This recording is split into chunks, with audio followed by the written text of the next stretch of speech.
Ruth, a faithful woman.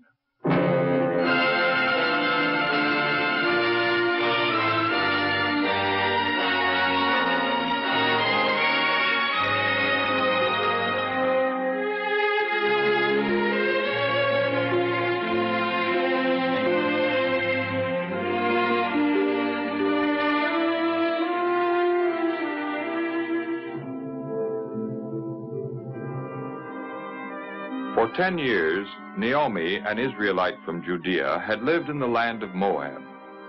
She had come to this land with her husband Elimelech and their 2 sons because of a famine in Judea. Not long after their arrival, Elimelech had died. Then her sons had married 2 young women of Moab, Orpah and Ruth. Not long after their marriage, Naomi's 2 sons also had died. And now she was preparing to return to Judea because she had heard that the Lord was again giving her people plenty of food, and she wanted to be back in her homeland. Ruth and Orpah planned to go along with Naomi, for both girls loved their mother-in-law. She had always been kind to them and had taught them to worship the true God instead of the idols of the Moabites. So the 3 of them got ready for the journey to Bethlehem.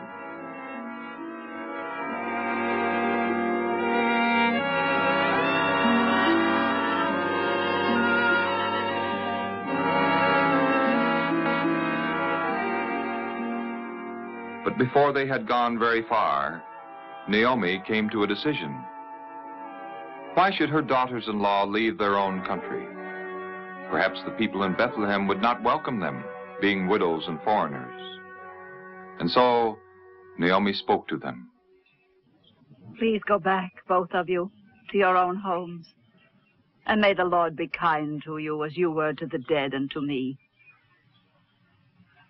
And may he give each of you a good home.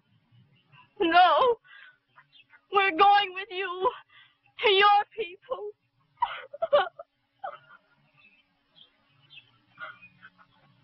Go back, my daughters. Why should you go with me? Do I have any more sons who could marry you? And even if I should marry again and have sons, would you wait for them to grow up? No. No. I'm sorry that the Lord has sent me all this trouble.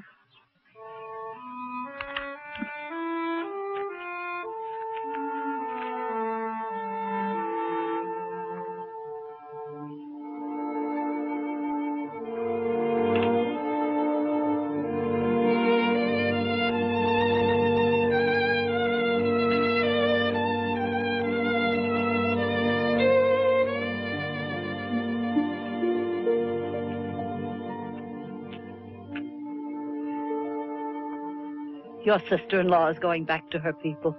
Go with her. Don't ask me to leave you. Wherever you go, I want to go. And where you stay, I want to stay. Your people shall be my people. And your God, my God. I want to die where you die. And there I'll be buried. May the Lord punish me if I let anything but death come between us.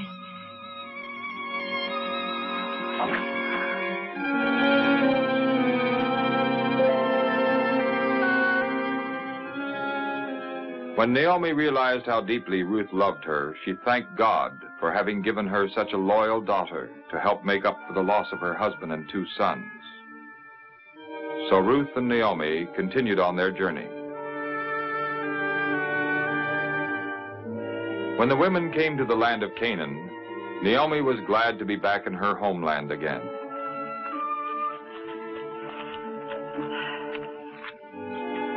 This is the country which the eternal God promised to Abraham and his descendants. It is now my country, too.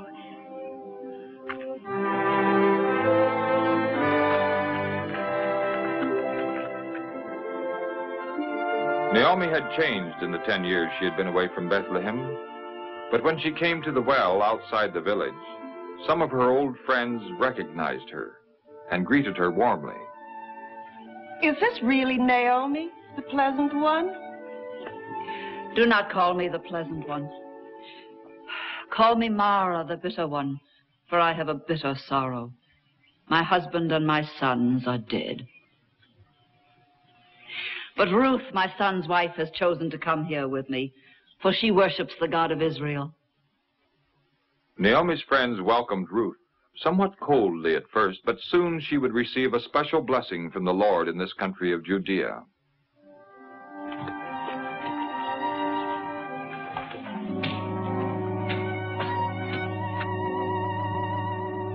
In order to find food for herself and Naomi, Ruth went out to the barley fields. For in those days, it was the custom of Hebrew landowners to leave some stalks of grain for the poor people to gather. Now the field where Ruth gathered grain was one belonging to a man named Boaz. And when he came out to his field and saw her there, he asked his overseer about her. Who is this young woman? She's the one who came back with Naomi from Moab. She said, "Please let me gather grain from the sheaves." And she's been working from early morning until now. Ruth had seen Boaz at the edge of the field and had decided who he was because of his fine clothes and the way he spoke with the overseer. Now Boaz walked over to her. Don't go and gather grain in any other field. You may stay in this one. Stay with my women workers. When you are thirsty, go to the water jars and drink. Why are you so kind to me, a foreigner? I've heard of all you've done for your mother-in-law since the death of your husband, how you left your mother and your father and the country where you were born and came to a people you did not know. May the Lord reward you for what you've done. May the Lord, the God of Israel, under whose wings you have come for shelter, fully repay you. You are most kind, my lord, for you have helped me, even though I'm not one of your servants.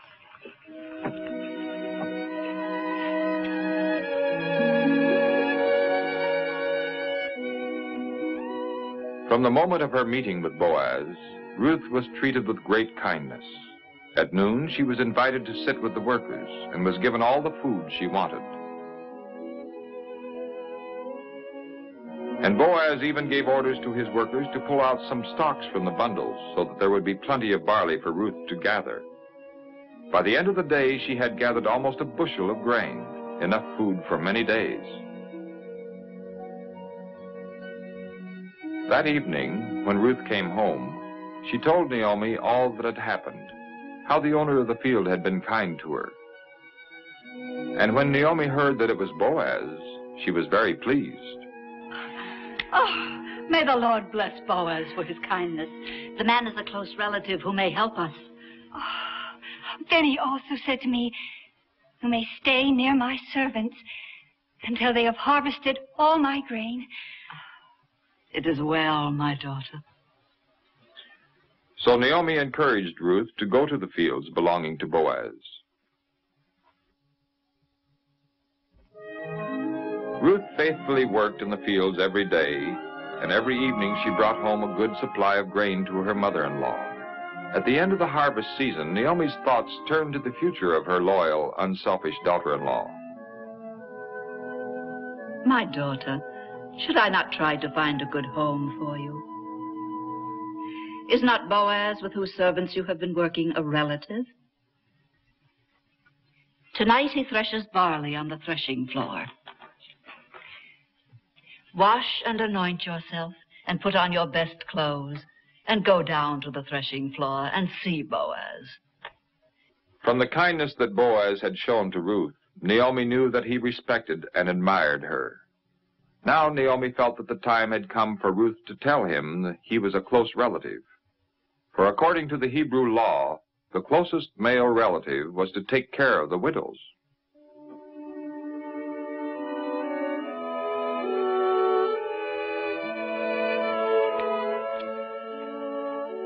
Following Naomi's suggestion, Ruth went to Boaz, asking him to take care of her because he was her relative. And Boaz was quick to answer her. Have no fear. I'll do all that you ask, for everyone knows you're a good woman. It's true, I am a close relative. But there's a relative who's closer than I. If he will help you, well, Let him do it. But if he isn't willing, then as the Lord lives, I will gladly do it with my whole heart. In this way, Boaz promised Ruth that if the man who was her closest relative would not marry her, he wanted her to be his wife.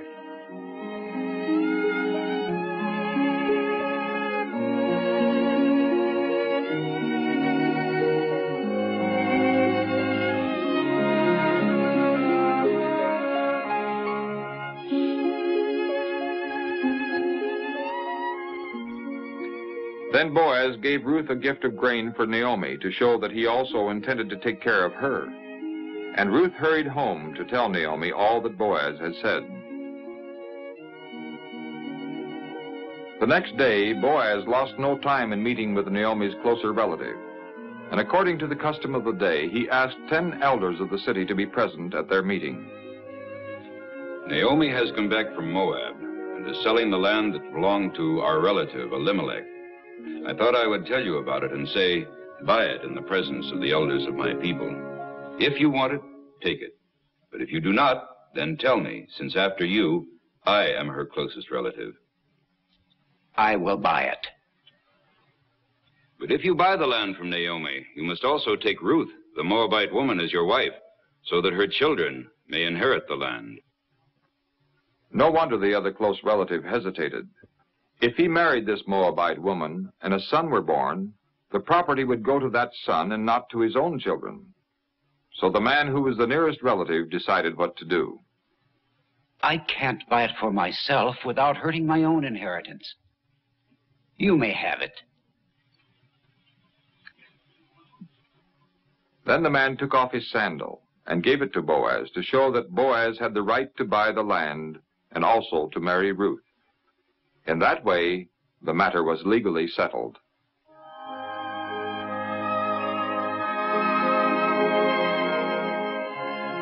So Boaz married Ruth and also took Naomi into his home. In the course of time, a son was born to Ruth and Boaz, and it was Naomi's privilege and joy to help take care of the child. Now God has given me another son. Blessed be the Lord, who has not left you without a son. May his name be famous in Israel. He will renew your life and bring you happiness in your old age. For he is the child of your daughter-in-law who loves you, who is better to you than 7 sons.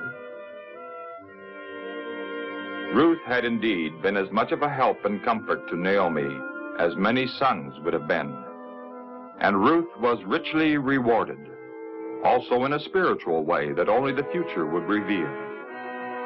For the child in her arms, named Obed, would one day have a son of his own, named Jesse, who would be the father of the great King David, the ancestor of the Messiah.